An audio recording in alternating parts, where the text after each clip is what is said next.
Assalamualaikum warahmatullahi wabarakatuh. Rahayu, rahayu, rahayu. Alhamdulillah rabbil alamin. Wassalatu wassalamu ala asrafil anbiya wal mursalin Sayyidina wa maulana Muhammadin wa ala alihi wa sahbihi ajma'in, amma ba'du. Alhamdulillah saudaraku semuanya, para penonton channel Insan Praja yang dirahmati Allah, yang dimuliakan Allah Subhanahu wa taala. Alhamdulillah di season kali ini kami berdua masih diberikan kesempatan lagi untuk mengisi channel Insan Praja kali ini, tentunya dengan tema-tema yang akan diberikan pada season kali ini. Dan alhamdulillah kami berdua di sini dalam keadaan sehat, tidak kurang suatu apapun. Alhamdulillah rabbil alamin. Mudah-mudahan saudaraku semuanya dan para pemirsa penonton channel kami selalu diberikan kesehatan jasmaninya hingga rohaninya oleh Allah Subhanahu wa taala. Amin. Dan juga kami tak lupa ya untuk mengucapkan terima kasih bagi para penonton semuanya, khususnya yang dari dalam negeri maupun dari luar negeri. Semuanya terima kasih atas dukungannya. Ya. Dan kami hanya bisa mendoakan, tidak bisa membalas atas kebaikan panjenengan semuanya, atas kebaikan kalian semuanya. Kami hanya bisa mendoakan mudah-mudahan kalian semuanya, kita semuanya nantinya selalu diberikan perlindungan. Yang sakit-sakit mudah-mudahan sakitnya diangkat, diberikan kesembuhan. Dan yang kesusahan rezeki mudah-mudahan dibuka lagi pintu-pintu rezekinya dari segala arah penjuru oleh Allah Subhanahu wa taala. Di sini saya sudah bergabung dengan Abah Navigator, sudah ada di samping saya yang akan memandu kita semuanya nantinya. Dan untuk tema kali ini, kebetulan ketika saya tadi sedang scroll di media sosial menemukan kabar berita, dan kabar berita ini valid enggaknya juga kita tidak tahu. Dan kemungkinan kabar berita yang kami dapatkan di media sosial ini insya Allah nantinya akan bisa menjadikan pelajaran yang bisa diambil hikmah-hikmahnya, sisi positifnya untuk kita semuanya. Ini tentang krisis ekonomi pada tahun 2025 sampai 2030. Di sini tertulis 1. Jangan melakukan kredit. Jangan berhutang, lanjutkan apa yang ada dulu. Jangan resign atau keluar dari tempat kerja. Jangan melakukan ekspansi usaha, fokus besarkan usaha yang ada. Jangan pemborosan atau pengeluaran tidak manfaat. Jadi beritanya seperti itu. Jadi di sini Insan Praja akan membahas mengenai kabar yang akan terjadi di kedepannya, tentunya di tahun 2025 sampai 2030 tentang krisis ekonomi tersebut dan bagaimana kita nanti menghadapinya, seperti itu. Jadi pelajaran yang bisa kita ambil, yang kita tanyakan nantinya, bagaimana kita akan menghadapi krisis ekonomi tersebut pada tahun 2025 sampai 2030. Mengingat mungkin banyak sekali masalah-masalah di situ ya Pak. Iya. Tentunya juga mengeluhkan apa saja bisa mahal, sulitnya mencari pekerjaan, kebangkrutan di mana-mana. Kita selalu mengeluh nggak punya uang. Seperti itulah. Jadi bagaimana nanti yang akan selamat tentunya. Dan hati terasa panas. Iya, betul sekali. Apa saja yang terlihat di hadapan mata, walaupun itu terlihat dosa, dilakukan. Ya. Di sini kita akan membahasnya bagaimana supaya kita selamat. Tapi kebanyakan kita itu nggak merasa kalau hati kita itu panas. Yang panas adalah cuaca. Ya. Sebenarnya bukan cuacanya yang panas, tapi hati kita yang panas. Iya, betul sekali. Ketika kita sudah dalam kondisi terpuruk, kebangkrutan. Dan mudah-mudahan motivasi yang baru saja saya baca ya dibaca ini mudah-mudahan tidak seperti itu. Jalan solusinya tidak seperti itu nantinya. Ya, mungkin nanti kita akan mencari tahu dalam sih gaibnya petuah-petuah dari alam gaib yang mungkin sudah muslim. Jadi seperti itu. Kenapa insan baca selalu mencari petuah di alam gaib? Karena kebanyakan manusia itu yakinnya dengan yang gaib itu kebanyakan. Jadi seperti itu di Nusantara ini. Dan gaib itu bisa mengetahui semuanya. Jadi tidak terbatas penglihatannya mereka itu. Jadi bisa, ya ada alam-alamnya tersendiri seperti itu. Alam gaib tidak hanya jin, siluman dan sebagainya, tapi alam gaib adalah mencakup semuanya yang tidak nampak di mata kita. Ya, mungkin ada tambahan. Ya, alam gaib itu bisa dikatakan apa ya, wacono ya. Jadi orang waskito ya. Jadi orang Jawa berkata waskito, tahu sebelum terjadi. Ya, itu nama kata pepatah seperti itu. Waskito berarti maksudnya seperti waskito itu tajam pandangannya. Waskito itu apa ya, lebih tahu. Orang luar pun tidak mengetahui, tapi dia itu mengetahui, namanya waskito. Banyak orang yang tidak tahu tapi orang itu mengetahui. Waskito ya. Waskito. Kalau di insan baca gaib, tentang gaib, dari petuah alam gaib.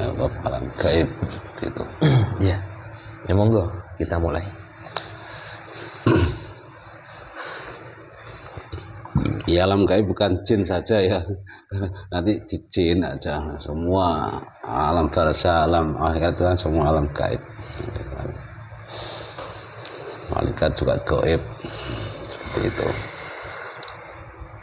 Bismillahirrahmanirrahim. Lillahi nama sendiri wa nukamalu bisallallahu Muhammad sallallahu Muhammad dengan cinta sawi yang mudah yang dimana.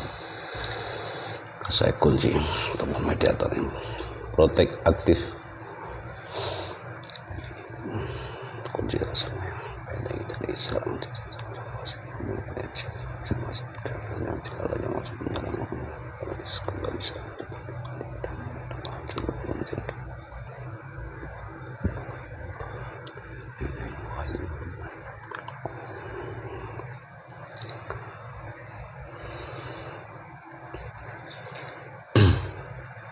Oh, ini entah, saya nggak menyebut apa yang saya tarik nanti. Nah, siapapun yang masuk dalam tubuh mediator ini, yaitu yang saya tarik. Sengaja tidak kami ucapkan, tidak kami sebutkan. Bismillahirrahmanirrahim.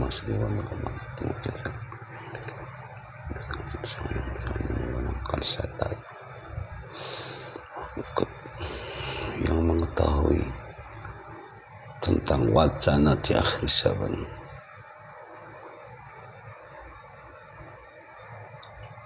Saya persilakan hadir masuk dalam tubuh mediator yang sekarang di hadapan saya sekarang ini.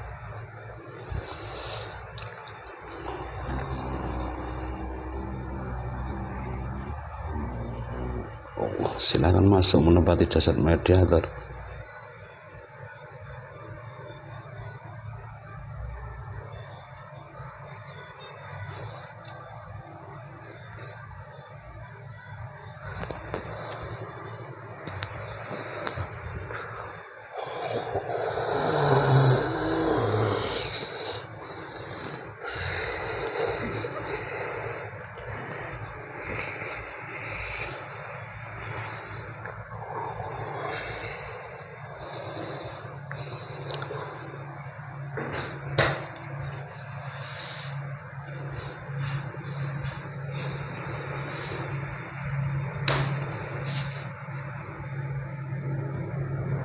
Assalamualaikum. Waalaikumsalam warahmatullahi wabarakatuh. Siapakah panjenengan yang hadir?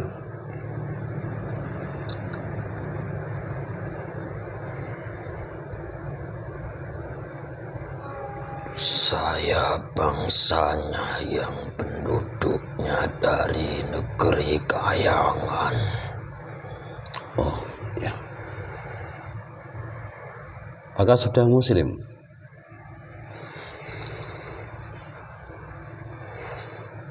Ini untuk apa ya? Kita biar tidak tertipu adanya penyusup, akan saya cek kebenarannya dulu.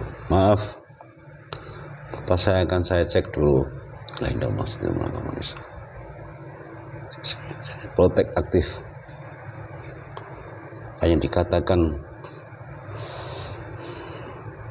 barusan tadi yang mediator ini, jikalau itu dusta, keluarkan otomatis dari jasad mediator sekarang juga.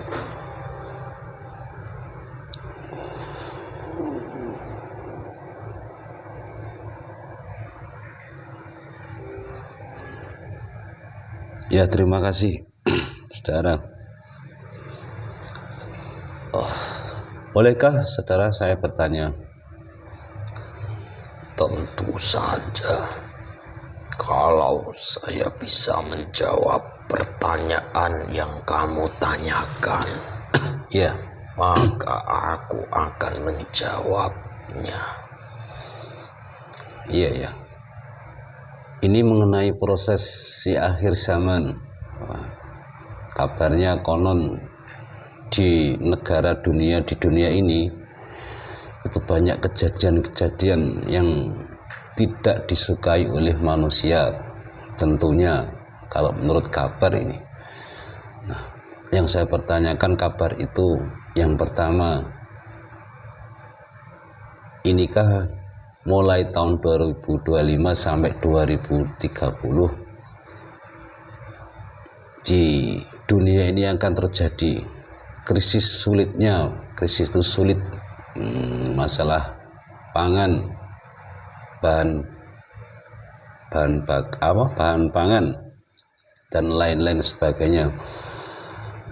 Itu menurut saudara bagaimana? Bercerita babakan akhir zaman memang tidak ada habisnya. Iya. Sangat panjang.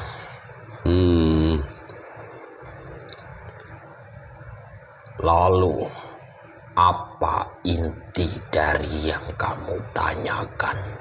Ya, Itu. gini saja. Yang saya pertanyakan itu adalah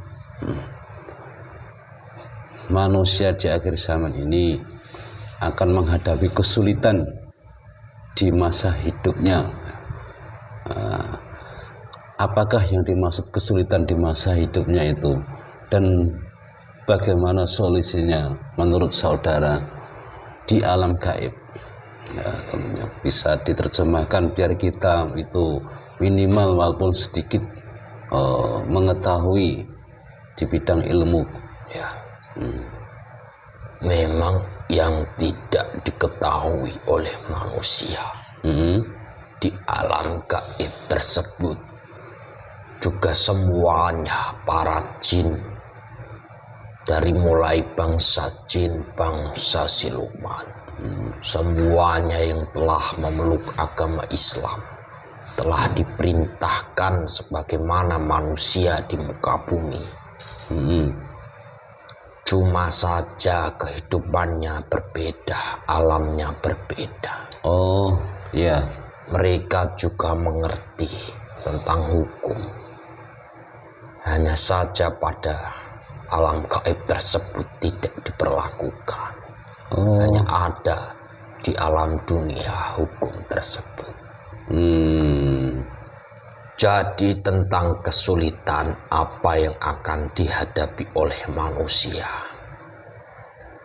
memang kabar itu sudah kami dengar di negeri kami, di negeri Kayangan. Iya.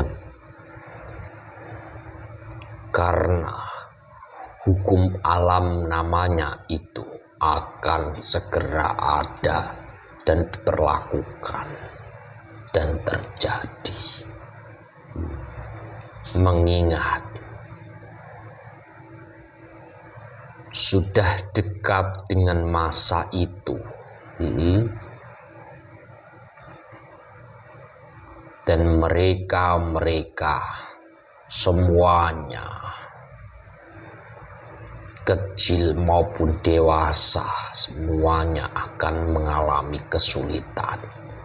Dan semua makhluk yang ada di atas bumi, kecuali hewan. Dan itu hanya akan dirasakan oleh manusia. Kesulitan yang akan terjadi. Sebab kenapa hewan tersebut tidak mengalami kesulitan? Karena semuanya makhluk yang ada di muka bumi ini, yang berjalan di atas bumi, yang hidup di atas bumi, kecuali manusia, mereka semuanya dengan kepasrahannya, dan setiap detik, setiap hembusan nafas mereka selalu menyebut Sang Penciptanya. Maka dari itu mereka tidak akan kesulitan. Seperti tumbuh-tumbuhan, pepohonan, semuanya selalu mengingat dan selalu ingat kepada Penciptanya. Dengan keistiqomahan mereka, pasti mereka akan ditanggung rezekinya. Dan semua para hewan juga semuanya telah ditentukan dan ditanggung oleh Penciptanya. Dan Sang Pencipta alam semesta itu, semuanya yang diciptakan, yang berjalan di atas bumi, telah ditanggung rezekinya. Semuanya kecuali manusia. Kenapa saya berbicara kecuali manusia? Karena manusia memiliki akal, pikiran, dan hati yang semuanya berfungsi masing-masing. Kalau saja manusia itu mau seperti tumbuh-tumbuhan, seperti apa yang telah dilakukan hewan yang saya bicarakan tadi, pasti akan ditanggung dan tidak akan pernah mengalami kesulitan semasa hidupnya.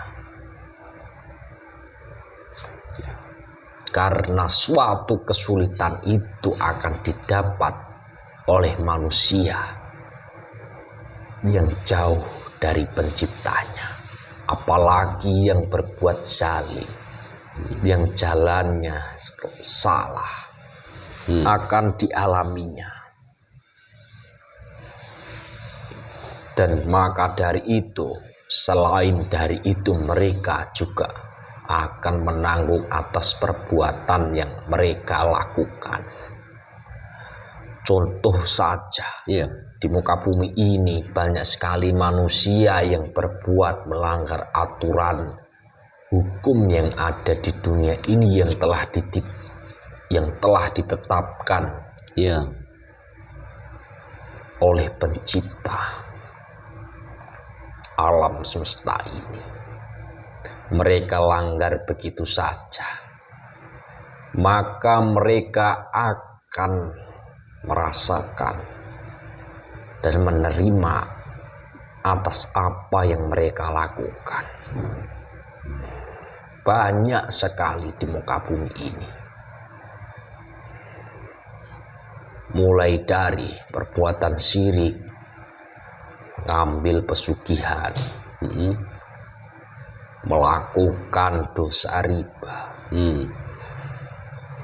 itu semuanya dialami oleh manusia. Maka dari itu wajar saja kalau kesulitan menghampiri mereka. karena mereka telah jauh dari penciptanya, yaitu Allah Subhanahu wa Ta'ala. Tetapi terkadang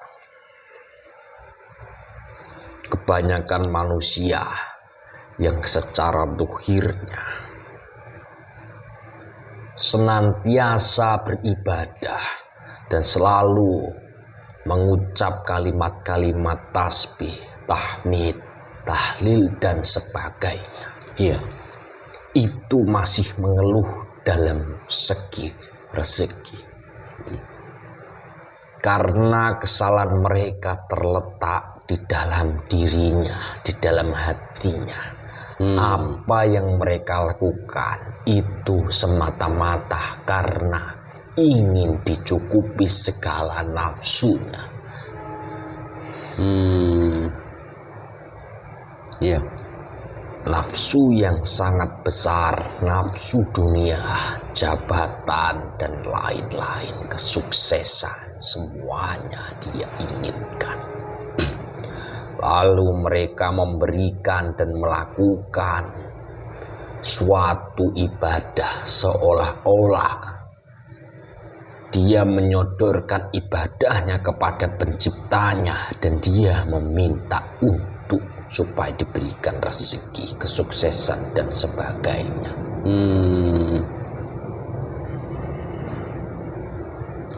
Dan dalam hati mereka juga masih memiliki hal sifat. Semuanya tercela di dalam batin dan hatinya itu. Sehingga juga membuatnya jauh dari pencipta. Ya. Kebanyakan memang di akhir zaman ini banyak yang dikeluhkan tentang rezeki. Takutnya kita bangkrut, banyak yang merasakan bangkrut, usahanya macet, sudah kesana kesini, sudah mengamalkan ini itu, ternyata rezekinya belum juga. Karena faktornya karena dia juga berhutang riba sebelum memulai usaha itu. Kebanyakan di negeri Indonesia itu sangat dihalalkan oleh para pemimpin negeri itu. Sebelum melakukan usaha, mereka semua ditawari oleh utang piutang yang itu ada bunganya. Sehingga dalam segi tersebut mereka merasakan uangnya cepat habis dan tidak bisa berkah. Habisnya bisa bermacam-macam. Kelihatannya mereka menumpuk uang banyak, tapi mereka diberikan sakit sehingga uangnya habis digunakan untuk berobat. Itu yang terjadi di dunia. Kenapa saya tahu? Sebab alam saya ada di atas Nusantara ini dan di bawah langit. Hanya saja manusia tidak mengetahui. Tentu saja kami bisa mengetahuinya. Lalu untuk mengembalikan suasana ya, seperti kebangkrutan, rezekinya macet, apapun apa harus dengan amalan ini itu, harus ke makom apa minta pesugihan apa sesajen apa gimana? Seperti itu kebanyakan manusia mengalami kebangkrutan, kemerosotan, semua kegagalan, kesulitan. Mereka itu bukan lari ke penciptanya yang memberi rezeki itu, malah lari ke lautan, ke gunung, ke makam untuk meminta-minta. Alasannya semuanya itu menjadi lantaran. Hanya saja dari itu mereka tidak paham atas maksud dari pencipta alam semesta itu. Inginnya pencipta alam semesta itu memberikan kesulitan. Karena kasih sayangnya pencipta alam semesta itu, Allah Subhanahu wa Ta'ala, kepada hambanya. Inginnya hambanya itu langsung lari dan menghadapnya dengan cara mengingatnya dengan cara hal yang disenangi, yaitu bertaubat, untuk membuka hijab-hijabnya yang menjadi penghalang antara dirinya dengan Tuhannya tersebut. Oh, iya. Berarti solusinya apa kalau itu biar mengatasi semua masalah rezeki di akhir zaman ini kan, karena tidak boleh ini itu keluar apa dari kepekerjaannya apa, gimana itu? Bersihkan dulu dan selesaikan dulu urusan yang menjadi penghalang antara manusia itu dengan Tuhannya penciptanya. Dan bertaubatlah atas apa kesalahan yang telah dilakukan. Baru nanti akan terbuka pintu-pintu rezekinya. Begini saja kami ibaratkan. Jikalau engkau memiliki anak, maka anakmu tidak pernah melakukan apa yang kamu perintahkan. Bisa saja malah melawan perintahmu. Setiap engkau perintah, dia selalu menghindar, dia selalu pergi. Apakah ketika anakmu itu meminta uang kepadamu, apa yang kamu lakukan? Pasti kalau tidak menghukumnya dulu, juga kamu tidak akan memberinya. Iya. Pencipta alam semesta juga seperti itu. Apabila hamba-hambanya tidak melakukan apa yang diperintahkan, meninggalkan semuanya apa yang diperintahkan, maka rezekinya tidak akan ada dan semasa hidupnya akan terus mengalami kesulitan karena jauh dari penciptanya. Apalagi malah mengambil pesugihan datang ke suatu tempat yang sakral. Itu malah membuatnya jauh dan tidak akan ditanggung rezekinya. Manusia-manusia yang seperti itu. Ya, kadang manusia di zaman sekarang kan banyak orang pintar tentang taubat ini. Katanya mereka kita saya kan sudah bertaubat, kenapa masih macet, masih bangkrut, masih rasa gemerusung apa gimana lah. Nah, itu gimana? Karena tidak ada ketenangan batin dan tobatnya itu keliru. Kebanyakan manusia melakukan taubat hanya badan dohirnya, apalagi hanya dalam mulut mengucap taubat. Anak kecil yang masih kecil saja bisa berbicara soal itu. Oh, iya. Berarti harus bertaubat dengan cara yang benar maksudnya. Ya, baru nanti dengan taubat itu manusia akan meruntuhkan hijab-hijabnya yang menjadi penghalangnya dengan Tuhannya tersebut. Sehingga kalau dia dekat tanpa dia meminta, pasti Tuhannya akan mendengarnya dan akan diberi. Apalagi dalam dunia sekarang banyak teknologi, banyak perjudian, mencuci otak manusia zaman ini. Ini kalau saya ceritakan akan panjang. Ya, besok selain itu kita berjumpa lagi di lain waktu, mungkin saya membahas tentang itu. Ini tentang apalah dulu, tentang tadi kesulitan yang terjadi yang dialami manusia di akhir zaman ini. Nah, itu solusinya yang tertepat, yang teratas ya, itu adalah taubat ya tadi. Maka dari itu di muka bumi ini yang tidak manusia ketahui dari pendapat di alam jin, walaupun jin itu rendah derajatnya, tetapi jin memiliki alasan kepada Tuhannya. Manusia itu bersujud setiap harinya, tetapi meragukan kuasanya dari Tuhannya. Itu yang terjadi. Iya. Mereka bersujud, tapi meragukan kuasa dari Tuhannya, ketika dia diuji dengan kesulitan sumber pangan mereka berhutang, tidak yakin bahwa Tuhannya itu akan mencukupi, maka dari itu menghalangnya adalah akal logika mereka, karena akal logika mereka tidak akan sampai menggapai kuasanya dari Allah Subhanahu wa Ta'ala. Ya, apakah tadi hukum alam, semua perbuatan manusia akan wujud seketika, hukumannya itu gimana tadi? Ya, betul. Akan dipertanggungjawabkan semuanya, dan saat itu juga, dan ini sudah saatnya. Hari pembalasan apa yang telah diperbuat maksudnya? Ya. Wah, ini kita harus berhati-hati ya dalam melangkah menyalahi syariat agama, ya tentunya akan kena hukumannya seperti itu. Betul. Yang terjadi di zaman ini memang seperti itu. Ya.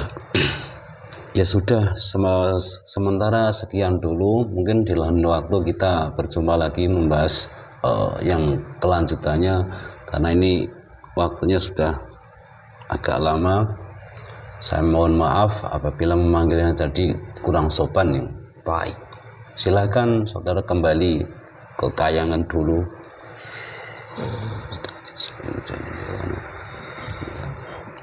Assalamualaikum. Waalaikumsalam warahmatullahi wabarakatuh. Silahkan kembali ke tempat semula.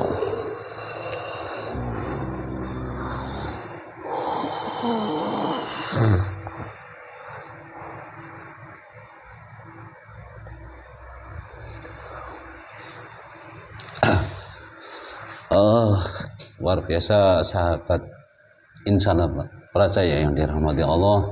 Tadi kesimpulannya, untuk menghadapi di akhir zaman ini, menghadapi kehidupan kita ya, kita semua itu hanya dengan cara taubat. Ya mungkin sahabat semua sudah tahu cara taubat itu, yang dimaksud taubat itu apa. Tapi di situ adalah yang dikatakan itu dalam syariat taubat.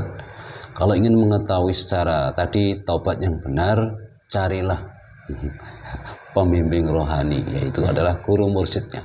Nah, itu aja. Itu saran dari insan praja seperti itu. Yang benar-benar tobat kita diterima sama Allah, maksudnya seperti itu. Iya. Biar kita tidak kesulitan dalam hidup dunia dan akhirat nanti. Iya, terima kasih. Mudah-mudahan semua selalu diberikan kemudahan dalam hidupnya. Amin. Dengan cara mendekatkan diri pada Allah dan menambah imannya, takwanya ditambah lagi. Amin. Dan jangan pernah meragukan kuasa seperti itu. Dan kita mohon maaf yang sebesar-besarnya atas kekhilafan, kesalahan kita dalam segi apapun yang ada selama kita membuat konten tadi. Kita mohon maaf. Wabillahi taufiq wal hidayah. Wassalamualaikum warahmatullahi wabarakatuh. Rahayu, rahayu, rahayu.